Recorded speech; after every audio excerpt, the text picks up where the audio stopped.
భీమవరంకు డిస్కౌంట్ల పండుగ తెచ్చింది కేకే స్టోర్స్. ధరల్లో చౌక. కేకే stores, PP road, Bhimavaram.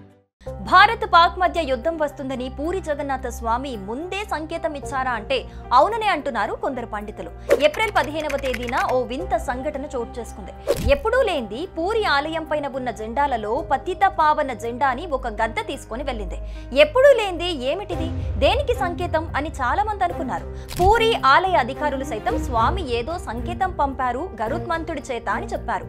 Correct గా అది జరిగిన వారానికి పహల్గాం ఉగ్ర ఘాతుకం చోటు చేసుకుంది.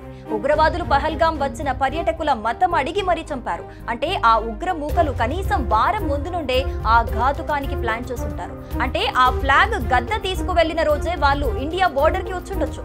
ఎప్పుడు శాంతి అని సైలెంట్ గా ఉండే ఇండియా ఈసారి ధర్మ యుద్ధానికి సిద్ధమైంది. సుదర్శన చక్ర అనే పేరుతో పిలుచుకునే S-400లు ఇండియా పైన చిన్న డ్రోన్ కూడా పడకుండా కాపాడింది. బ్రహ్మోస్ బ్రహ్మాస్త్రంగా నిలిచింది. అష్టగ్రహ కూటమి వలన ఇండియా ఈ సంవత్సరం యుద్ధం చేయాల్సి ఉంటుంది అని పంచాంగం చెప్పారు మన పండితులు. ఇదంతా చూస్తుంటే మన సనాతన ధర్మ విశిష్టత అర్థమవుతుంది.